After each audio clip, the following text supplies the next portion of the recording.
menungging dengan membuka muka menghadap ke bawah, lalu terdakwa dengan posisi membelakangi korban, tangan kiri terdakwa memegang puting susu korban, sementara tangan kanan terdakwa meraih pipa besi bulat yang telah disiapkan, kemudian langsung menghantamkan pipa besi tersebut ke arah tengkuk belakang korban sebanyak 3 kali sehingga korban tidak berdaya.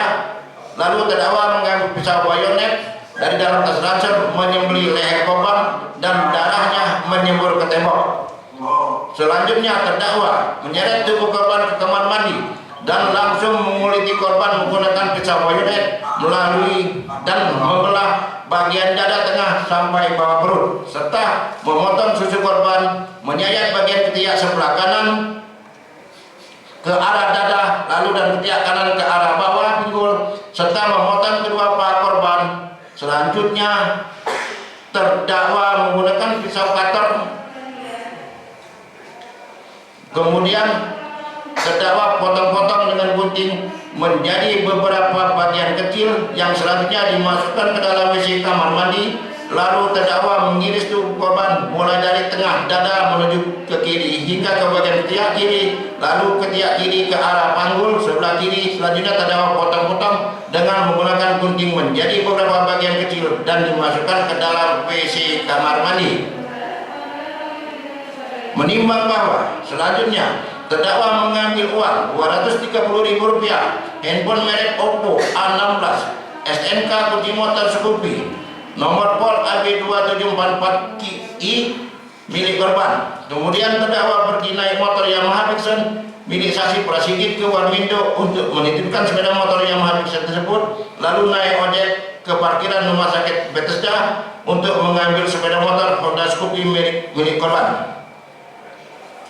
Selanjutnya terdakwa ke tempat kerjanya dan minta tolong temannya mengantar ke Warmindo untuk mengambil sepeda motor Scoopy dan membawanya kembali ke kos terdakwa. Lalu pada hari Minggu tanggal 19 Maret 2023 sekitar pukul 02.30 terdakwa menuju ke Pekalongan, Jawa Tengah bermaksud menjual barang-barang milik korban dengan mengendarai Honda Scoopy, membawa STNK HP milik korban dan uang Rp230.000 dengan tujuan Pekalongan dan menjual HP milik korban, dan HP tersebut laku Rp600.000 dan HP tersebut dijual di alun-alun Pekalongan sambil penyerahan uang dan HP. Kemudian terdakwa pulang ke Temanggung, akhirnya ditangkap anggota Polda DIY. Menimbang bahwa terdakwa memilih korban Ayu Indraswati sebagai sasarannya karena terdakwa pernah melihat korban dalam foto selfie di atas sepeda motornya dan terdakwa berencana membunuhnya korban dikarenakan akan menguasai barang-barang korban tersebut. Menimbang bahwa berdasarkan fakta hukum tersebut, majelis hakim menilai bahwa sudah nampak sengajaan dan niat pada diri terdakwa untuk merampas nyawa orang lain dikarenakan terdakwa tekun untuk menguasai sepeda motor milik korban yang rencananya akan dijual dan hasilnya untuk membayar pinjaman online serta untuk berjudi online. Menimbang bahwa menurut penilaian majelis hakim, unsur kesengajaan dalam pasal 340 KUHP ditambah dengan unsur perencanaan, maka jenis kesengajaan ini adalah sengaja yang dilakukan dengan telah mempertimbangkan masak-masak atau dengan rencana yang ditetapkan dengan tenang, yaitu ditetapkan dengan pikiran yang keadaan yang tenang, mengingat terdakwa membeli barang gergaji besi dan cutter serta menyiapkan pisau bayonet, membawa besi pipa memang dari tujuan untuk menghabisi nyawa korban dan mau memotong menjadi beberapa bagian kecil. Terdakwa menyiapkan tas ransel dan rencananya untuk membawa bagian tubuh korban yang tidak bisa masuk ke dalam WC kamar nomor 1. Menimbang bahwa tujuan terdakwa memasukkan daging-daging tersebut ke dalam WC adalah untuk menghilangkan jejak. Menimbang bahwa perbuatan terdakwa menurut penilaian majelis hakim telah memenuhi dolus premeditatus atau kesengajaan yang terlebih dahulu direncanakan lebih dahulu dengan secara matang. Menimbang bahwa akibat perbuatan terdakwa, korban Ayu Indraswati meninggal dunia sebagaimana dalam visum et repertum. Menimbang bahwa perbuatan terdakwa yang begitu sadis, biadab, tanpa kemanusiaan dan perbuatan tersebut dengan sengaja dan direncanakan terlebih dahulu menghilangkan nyawa korban yang mana terdakwa sudah merencanakannya dengan sungguh-sungguh, dan antara timbulnya maksud untuk membunuh dengan pelaksanaan masih ada waktu cukup bagi terdakwa dan masih ada kesempatan untuk membatalkan niatnya tersebut, akan tetapi kesempatan tersebut tidak dipergunakan oleh terdakwa.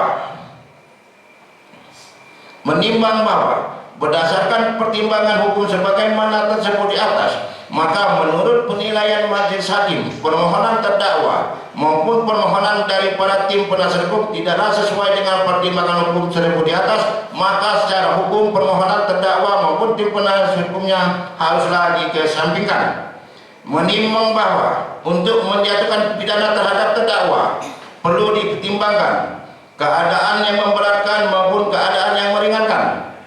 Keadaan yang memberatkan, perbuatan yang dilakukan terdakwa sangat terencana dan matang. Perbuatan terdakwa sangat sadis, biadab dan tidak berperi kemanusiaan. Akibat perbuatan terdakwa menimbulkan rasa duka yang mendalam, trauma dan penderitaan berkepanjangan bagi keluarga korban, khususnya bagi anak korban. Akibat perbuatan terdakwa mengejutkan dan menakutkan sehingga sangat meresahkan masyarakat di daerah istimewa Yogyakarta pada khususnya dan umumnya di Republik Indonesia. Keadaan yang meringankan tidak ada. Memperhatikan akan ketentuan pasal 340 KUHP dan Undang-Undang Nomor 8 Tahun 1981 tentang hukum acara pidana serta peraturan perundang-undangan lain yang berhubungan dengan perkara ini. Berdiri kamu, terdakwa. Berdiri. Mengadili. 1. Menyatakan terdakwa Heru Prasetyo alias Putra Dewa bin Imbu Cahyono terbukti secara sah dan meyakinkan bersalah melakukan tindak pidana pembunuhan berencana. 2. Menjatuhkan pidana kepada terdakwa oleh karena itu dengan pidana mati. 3. Menetapkan terdakwa tetap ditahan. 4. Menetapkan barang bukti 2 buah jam tangan dan selanjutnya dimusnahkan. 2 buah kunci sepeda motor Scoopy dikembalikan kepada saksi Heri Prasetyo selaku orang tua korban. Barang bukti 1 buah sepeda motor Yamaha Vision karena milik saksi Prasigit dikembalikan kepada saksi Prasigit, membebankan biaya perkara kepada negara. Demikian diputuskan dalam sidang permusyawaratan Majelis Hakim Pengadilan Negeri Sleman pada hari Rabu tanggal 23 Agustus 2003 oleh kami Aminuddin sebagai Hakim Ketua, Novita Ari Dwi Ratna Ningrum Sarjana Hukum, Sarjana Notaris Magister Hukum, dan Ibu Intan Tri Kumalasari Sarjana Hukum Magister Hukum, masing-masing sebagai Hakim Anggota. Putusan tersebut diucapkan dalam sidang terbuka untuk umum pada hari ini Rabu tanggal 30 Agustus 2003 secara daring oleh Hakim Ketua dengan didampingi Ketua Hakim Anggota, dibantu oleh Among Tri Handayani Sarjana Hukum Panitera Pengantin pada Pengadilan Sleman, serta dihadiri oleh Ibu Hanifah penuntut umum dan didampingi terdakwa, dan di hadapan terdakwa yang didampingi penasihat hukumnya Kristina dan Sri Karyani. Demikian terdakwa, penuntut umum, penasihat hukum. Terdakwa, kalian saudara dihukum mati. Hak saudara pertama-tama 1. Menerima putusan Pengadilan Negeri Sleman, atau 2. Pikir-pikir selama 7 hari untuk menentukan sikap menerima atau menolak dan terhitung mulai besok, dalam arti sampai dengan tanggal 7 September. Yang ketiga, menolak menyatakan banding. Demikian sidang hari ini selesai dan dinyatakan ditutup. Terima kasih.